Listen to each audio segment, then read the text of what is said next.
Last year, American football player Colin Kaepernick started kneeling during the U.S. national anthem before his games, claiming he could not show pride for a country that oppresses black people.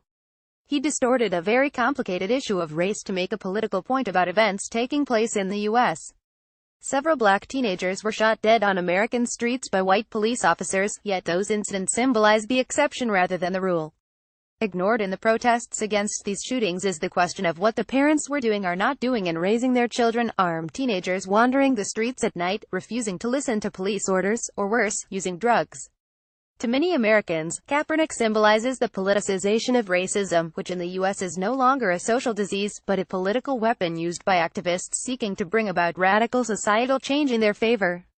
African Americans enjoy more freedoms today than ever before. Civil rights laws passed in 1964 gave blacks equal rights, including the right to vote, but it took decades before those laws became reality.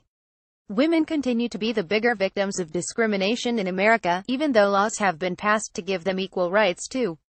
The U.S. civil rights movement for blacks and women has seen slow but steady progress. It has taken more than 200 years, something critics of Saudi Arabia should remember.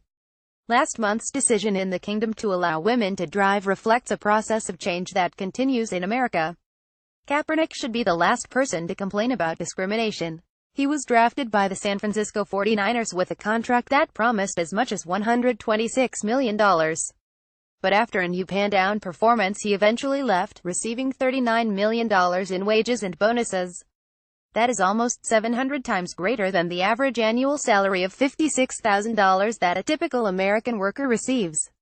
And female workers receive 21% less on average than men for the same job, position and workload.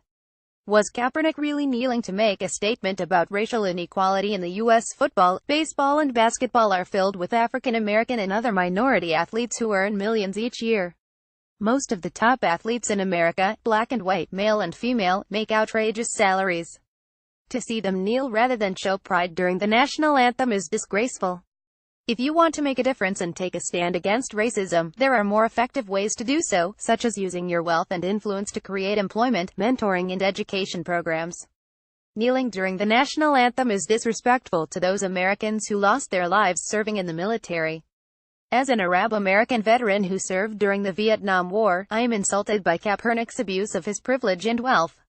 He is a hypocrite in my eyes, and his actions are a shameful display similar to other super-wealthy athletes, including many who have engaged in criminal activity, gambling, drugs and spousal abuse. Not all athletes are icons of propriety. Why does Kaepernick not stand up to the immoral conduct of his sports colleagues? Last week, the National Football League (NFL) defended him and dozens of other athletes, mostly African Americans, who refused to stand during the national anthem. What the rest of the world is seeing is more proof that everything in America is politicized, and that issues are not driven by equality, but by special interests and power. Racism today is political too. Kneeling is not to demand equality for blacks but to make a political statement about alleged police brutality. There are more than 1 million police personnel in America, 75% of them on the streets protecting neighborhoods, black and white. How can one justify assertions of discrimination when racism involves a dozen incidents over the past year, and when in most of those cases the police offenders have been charged with crimes? Racism today is nothing near the racism faced when black athletes Tommy Smith and John Carlos raised their black-gloved fists in the air at the 1968 Olympics after receiving their gold and bronze medals during the U.S. national anthem.